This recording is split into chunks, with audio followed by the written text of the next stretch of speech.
우리는 흔히 교회가 성장하고 내 삶이 안정되면 나의 인생의 모든 문제가 해결될 것이다, 이렇게 생각합니다. 하지만 오늘 성경이 보여주는 초대교회의 모습은 우리가 생각하는 것과 전혀 다릅니다. 제자의 수가 많아지고 부흥하기 시작했지만 교회 안에서 원망과 갈등이 일어나기 시작했어요. 가장 은혜로워야 할 그곳에서 상처와 다툼이 일어난 것입니다. 문화와 언어의 차이가 있었던 헬라파 유대인들과 히브리파 유대인들 사이에 구제가 필요한 이 성도들을 돕는 일에 대해서 갈등이 일어났던 것입니다. 오늘 우리가 주의 성전으로 살아가는, 우리는 거룩한 성도들이잖아요. 그런데 우리가 교회의 가치를 잃어버리게 될 때 우리 역시도 주의 온전한 교회의 모습으로 살아가기가 어렵습니다. 그러나 반대로 주님이 원하시는 진짜 가치를 붙들고 우리가 살아갈 때 주님은 우리를 통해서 주의 영광을 나타내게 될 줄로 믿습니다. 소망하는 것은 주님이 우리를 주의 성전 삼아주시고 주의 제자 삼아주시고 주의 교회로서 이 땅에 찬란한 영광을 비추기를 원하는 그 주님의 마음을 붙들기를 원합니다. 그러기 위해서는 우리가 날마다 진짜 가치를 붙들고 살아가야 해요. 이 예배당에 와서 예배하는 시간만 하나님을 바라보고 하나님을 예배하는 것으로 끝난다면, 여러분, 우리는 다시 본연의 일상의 자리로 돌아가면 그 신앙의 가면을 벗어버리고 사나운 모습으로 살아가게 될 것입니다. 그것은 우리 안에 참된 은혜를 누리기가 어려운 삶이에요. 세상 사람들은 이런 교회를 바라보면서 참 너희도 우리와 별반 다르지 않구나, 이런 환멸에 가까운 이야기를 합니다. 교회 다니는 너희도 똑같네. 말로는 사랑을 외치면서 자기 밖으로 챙기고 서로 갈등하고 편을 가르고 누구는 더 좋아하고 누구는 거리를 두고 이렇게 원망하며 살아가지 않느냐, 이런 이야기를 할 때가 많이 있죠. 솔직히 세상으로부터 그 이야기가 들려올 때 제 자신조차도 부인하기가 어렵습니다. 그런데 지금 이 말씀이 세상이 단지 우리에게 하는 소리가 아니라 하나님이 우리에게 이 말씀 가운데 너는 정말 진짜 가치를 붙들고 진짜 복음을 붙들고 살아가고 있느냐, 이 물음 앞에 한번 우리의 마음을 비춰봤으면 좋겠어요. 신앙생활을 오래 하면 오래 할수록 더 우리는 날마다 새로운 은혜를 공급받으며 살아야 하는데, 신앙의 연수가 길어지면 길어질수록 우리는 서운함과 원망을 우리 마음에 품고 살아가요. 그래서 예배에 오는데 냉랭한 모습으로 오고 주님을 사모하는 마음이 아니라 또 예배 드리는구나, 또 그 말씀하시는구나, 또 예수님 이야기하는구나, 이렇게 하다가 돌아갈 때가 있는 것입니다. 내가 교회를 위해서, 가정을 위해서 얼마나 헌신했는데 왜 저 사람은 나의 가치를 알아주지 않을까? 왜 내 존재를 가볍게 취급하려고 할까? 왜 내 말을 존중해주지 않을까? 우리가 이런 마음을 자꾸 우리 마음에 싹 틔우기 시작한다면 원망의 뿌리가 열매를 맺게 될 것입니다. 우리는 왜 주의 교회로 살아가면서 이렇게 서운한 마음을 품고 살아가야 될까요? 하나님을 우리의 주인이요, 하나님을 경외하는 믿음으로 살아야 하는데 우리의 신앙이 종교적인 열심에 멈춰져 있기 때문입니다. 그래서 신앙조차도 우리 자신을 증명하는 도구가 되고, 나는 그래도 교회에서는 이렇게 존중받는 사람이야, 사람들이 나를 인정해 주지, 이런 마음을 가지고 살아가려고 하는 거예요. 그런데 정작 우리가 삶 속에서 바라봐야 하는 것은 나를 어떻게 평가할 것인가에 대한 사람의 눈치, 내 자신의 모습이 아니라 나를 구원하신 예수 그리스도를 바라봐야 할 줄로 믿습니다. 예수 그리스도를 바라볼 때 우리가 어떤 존재인지, 어떤 가치를 가지게 되는지 진짜 가치를 발견하게 될 것입니다. 사도들은 오늘 말씀 가운데 이 본질을 꿰뚫고 있어요. 2절에 보면 12사도가 모든 제자를 불러 이르되 우리가 하나님의 말씀을 제쳐놓고 접대를 일삼는 것이 마땅하지 아니하니. 여러분, 이 말씀을 보다 보면 자칫 말씀은 귀한 것이고 구제하는 것은 좀 그것보다는 낮은 일이 아닌가 이렇게 오해할 수가 있는데, 성경 원문은 그런 의미를 담고 있지 않습니다. 하나님의 말씀을 가진, 그 말씀을 전하는 은사를 받은 자는 말씀을 전하고, 주의 교회를 섬기는, 구제하는 자는 긍휼로 섬길 수 있는 이 동일한 선상에 이것을 두고 있어요. 그러나 정작 사람을 보다가 말씀 붙드는 것을 놓치는 것을 우려하고 있는 거예요. 우리의 삶 가운데 신앙생활은 하지만 하나님을 놓치는 것처럼, 사람의 교제를 기뻐하게 하지만 정작 하나님과 그 사람 속에서 이루어지는 친밀한 영적인 교제는 놓치는 것과 같은 것을 우려하고 있는 것입니다.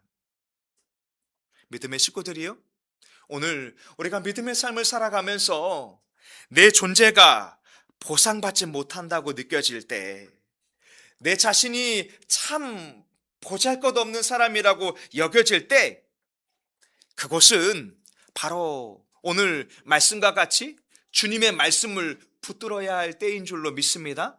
교회는 그렇게 주님의 말씀을 붙들기 시작할 때 비로소 7절에 보면 하나님의 말씀이 점점 왕성하여졌다. 예루살렘의 제자의 수가 더 심히 많아졌다. 심지어 복음을 반대했던 허다한 제사장의 무리들이 예수 그리스도의 도에 복종하게 되었다, 이렇게 말씀하고 있어요. 여러분, 어떻게 그렇게 복음을 방해했던 이 완고한 제사장들이 주의 도에 순종하게 되었을까요? 저는 이것을 바라보면서 오늘 말씀에 나타났던 스데반의 모습이 떠올랐어요. 우리가 어려움을 겪고 거짓 누명을 쓰고 박해를 당하는 눈앞에 보이는 현실이 중요한 것이 아니라, 스데반이 보좌에 계신 예수 그리스도를 바라볼 때 그는 하나님의 영광을 많은 이들에게 나타낼 수 있게 되었던 것입니다. 오늘 제자들이 감옥에 갇히고 종교 지도자들에게 어려움을 겪었음에도 불구하고 주의 말씀을 붙들고 살아갈 때 그들을 통해 전파된 복음이 한 영혼을 변화시키게 된 줄로 믿습니다. 오늘 우리의 삶의 현실 속에서도 그러기를 원합니다. 내 안에 있는 이 십자가의 도가, 하나님의 영광이 우리의 이웃들과 우리의 가족들과 이 믿음의 공동체 안에 비추어져서 많은 이들이 예수 그리스도의 제자로 나아올 수 있기를 원합니다. 여러분, 이 일은 특별한 사람이 한 것이 아닙니다. 사도행전 6장에 보면 이 스데반의 이야기가 나오잖아요. 스데반은 사도가 아니었어요. 그럼에도 불구하고 하나님의 은혜와 권능이 스데반에게 충만했다, 이렇게 말합니다.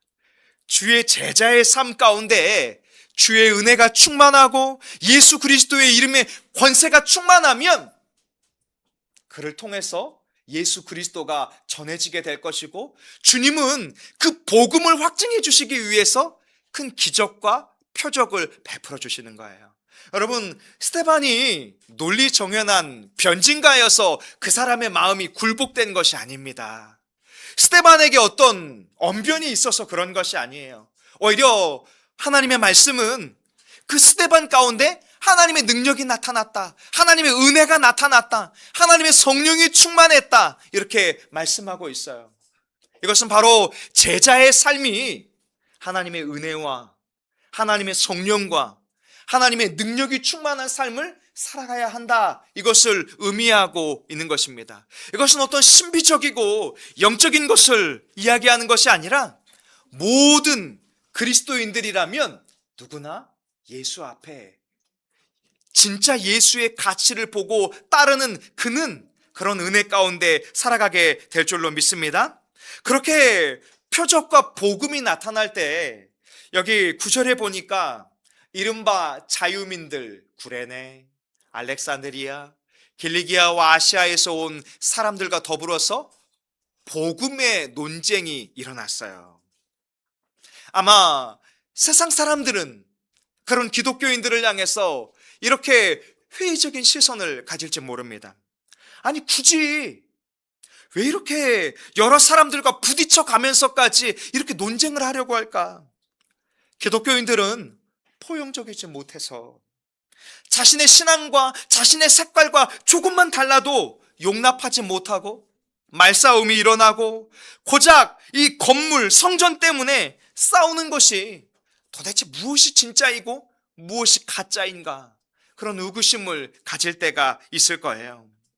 그런데 이 고대를 살아가는 이 유대 종교 지도자들에게 있어서 성전과 율법은 우리가 생각하는 그 이상의 의미를 가지고 있어요. 유대 종교 지도자들에게 성전과 율법은 자신의 존재를 증명할 수 있는 것입니다. 이곳에서 하나님의 말씀을 받고 하나님의 율법을 잘 지킬 때 하나님으로부터 자신이 안정감을 얻는다고 생각했어요. 그러나 오늘 예수님은 그런 유대 종교 지도자들을 향해서 너희의 그 종교의 안정감마저도 깨트려야 한다. 이 성전이라는 건물 안에서 누리려고 하는 그 안정감마저도 깨트리려고 한다. 이렇게 말하고 있죠. 여러분, 오늘 믿음이 없는 지체들 가운데 이런 생각을 가질 수도 있을 거예요. 나는 그런 성전이 없는데? 그럼 이 이야기는 나와 조금 다른 이야기인가? 이런 생각을 갖기도 할 것입니다. 그런데 믿음이 없어도 우리는 각자 저마다의 성전을 가지고 살아가요. 현대인들이 가지고 있는 성전은 무엇일까요? 남들이 부러워하는 직장, 사람들보다 더 받는 연봉, 내가 그 성전 안에 입성해야만 내 가치가 증명된다라고 믿고 우리는 날마다 세상에서 나의 쓸모와 나의 가치를 인정받기 위해서 나의 영혼까지 갈아넣고 야근을 하고 내 스펙을 늘리기 위해서 노력하고 나를 인정해 줄 것 같은 그 사람들의 눈치를 바라보면서 살아가지요. 그런데 세상이 추구하는 성전은 치명적인 문제를 가지고 있어요. 세상의 성전은 끊임없이 우리를 거절한다는 거예요. 세상의 성전은 결국에는 무너진다라고 말하고 있어요. 회사가 요구하는 기준에 내가 조금만 미치지 못한다면 아마 회사는 가차없이 우리를 내어버릴 것입니다. 우리의 육체의 성전이 무너지면 세상은 우리를 돌봐주려고 하지 않습니다. 우리가 아무리 도덕적으로 선하게 살려고 해도 우리의 연약한 내면의 모습이 나타나고 나의 무기력증이 드러나기 시작하면 결국 내가 쌓아 올린 성전, 바벨과 같은 성전은 호련히 무너지고 말 것입니다. 세상의 성전은 계속해서 무너지지 않기 위해서 너는 완벽해야 한다. 너는 문제가 없어야 한다. 남들보다 잘 돼야 한다. 인정받아야 한다라고 말해요. 그런데 만약에 그들의 기준에 미치지 못할 때 우리를 향해서 유죄를 선언해 버리죠. 그래서 현대를 살아가는 우리는 늘 가진 것 같으나 불안하고 무언가 잘 되는 것 같으나 작은 일에도 분노하고 안정된 것 같지만 혼자 있을 때에는 공허하고 우울한 마음을 해결할 수 없는 것이요. 그런 우리를 향해서 스데반은 폭탄 같은 복음을 선포합니다. 나사렛 예수가 오셔서 인간 스스로를 증명하기 위해 매달렸던 모든 가짜 성전들을 무너뜨리기를 원하신다. 왜요? 예수 그리스도께서 우리의 참 성전 되어주셨어요. 예수 그리스도께서 우리의 성전의 주인이 되어주셔서 세상과 반대로 말씀하세요. 세상의 성전은 너의 가치를 내 스스로 증명하라 이렇게 우리에게 요구하지만 참된 성전의 주인이신 예수 그리스도는 우리를 대신해서 십자가에서 자신의 피를 흘려주시며 우리를 순전하게 의롭다 여겨주셨어요. 14절에 보면 그의 말에 이 나사렛 예수가 이곳을 헐고 모세가 우리에게 전하여 준 규례를 고치겠다 함을 우리가 들었노라. 그들은 스데반을 모함하기 위해서 이 이야기를 하고 있지만 실제로 이 이야기의 근원은 무엇입니까? 예수께서 너희가 나를 죽이면 내가 사흘 만에 살아날 것이다. 그리고 예수 그리스도로 말미암은 부활 소망, 예수가 주인 되는 참 성전을 세우게 될 것이다. 이렇게 말씀하고 있는 것이죠.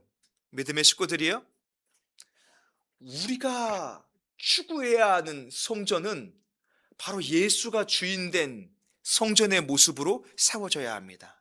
여러분, 우리가 주인된 성전을 살아가려고 하면 여러분 스스로가 끊임없이 노력해야 하고 끊임없이 해결하려고 하는데 결국에는 제풀에 넘어지고 말 거예요. 그래서 복음은 너의 성전이 아니라 주가 주인된 성전을 세워야 한다. 주님의 반석 위에 세워져야 한다라고 말하고 있어요. 여러분, 이 이야기는 세상 사람들에게, 종교적인 열심을 가진 우리들에게 굉장히 불편한 이야기예요. 우리 스스로 할 수 없다는 이야기는 우리의 자존심을 깨트리는 이야기이기 때문에 그래요. 내 스스로 해결할 수 없다는 것은 그만큼 불안정한 모습이 없지요. 내가 노력하고 내가 준비하고 내가 만들어내야 한다라고 세상은 끊임없이 우리에게 요구하고 있는데 주님은 복음을 통해서 네가 할 수 없어. 너는 너의 자존감을 내 스스로 만들어낼 수 없어. 너의 가치는 너 자신으로부터 나오지 않아 라고 말씀하고 있는 거예요. 오히려 내 자존감이 깨어질 때 그곳에서부터 예수의 가치를, 진짜 가치를 우리가 바라볼 수 있게 될 것이다. 물속에서 살아나오기 위해서 몸부림치는 그 발버둥을 이제 내려놓으라는 거예요. 주님, 나를 건져달라고. 이 죄의 늪에서, 이 세상의 늪에서, 죽음을 두려워하는 이 사망 권세의 늪에서 내가 더 이상 발버둥 치지 않고 예수께서 나를 건져낼 수 있도록 그 복음 앞에 마주 서라라고 오늘 말씀은 우리에게 말하고 있는 것입니다. 믿음의 식구들이요, 우리가 아무리 대단하고 안정돼 보이는 우리의 성전을 쌓을지라도 하나님 앞에서 우리는 여전히 자경비달이에요. 그러나 예수 그리스도께서 십자가에서 완전히 찢기심으로 인해서 자격 없는 우리를 영원한 순전하고 온전하고 거룩한 성전이 되게 하여 주신 줄로 믿습니다. 바로 종교 지도자들이 분노한 이유는 여기에 있어요. 이 복음이 그들에게 바늘과 같이 너무나 아픈 이야기거든요.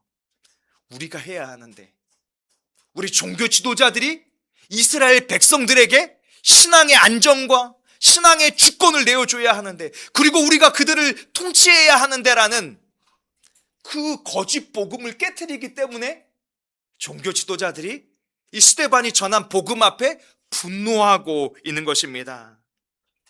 결국 이 12절에 보면 백성과 장로와 서기관들을 충동시켜 와서 잡아가지고 공회에 이르러 거짓 증인들을 세우니 이 사람이 이 거룩한 곳과 율법을 거슬러 말하기를 마지 아니하는도다. 지금 종교 지도자들이 고발하는 이유가 무엇이에요? 스데반의 제명이 뭐예요? 하나님의 성전 거룩한 곳과 율법을 거스르고 있다. 그런데요, 15절에 보면 공회 중에 앉은 사람들이 다 스데반을 주목하여 보고 있는데 그 얼굴이 누구의 얼굴과 같아요? 천사의 얼굴과 같지요. 여러분, 이렇게 하나님의 찬란한 영광이 빛나는 얼굴을 스데반이 하고 있어요. 구약시대에 누가 이 얼굴을 하고 있었을까요? 모세가 하나님의 앞에 나아가서 돌판으로 말씀을 받고 내려올 때 그 모세의 얼굴이 너무나 흰 눈처럼 밝게 빛났다라고 말하고 있잖아요. 그 이유가 무엇이에요? 여호와와 대면하여서 여호와의 말씀을 들었기 때문에 모세의 얼굴에 광채가 나고 있다는 거예요. 그러니 스데반의 얼굴에 광채가 나고 있다는 것을 통해서 지금 누가는 무엇을 말하고 싶을까요? 스데반은 성전과 모세를 부정한 것이 아니라 모세와 같은 하나님의 영광을 나타내고 있다는 거예요. 반대로 그런 스데반을 고발하고 있는 종교 지도자들의 얼굴은 어떨까요? 종교 지도자들의 얼굴은 지금 분노에 차 있지요. 그 얼굴을 지금 누가가 비교하고 있는 것입니다. 믿음의 식구들이여, 오늘 우리의 얼굴은 어떤 모습을 하고 있을까요? 여러분, 어떨 때 여러분의 얼굴이 일그러지세요?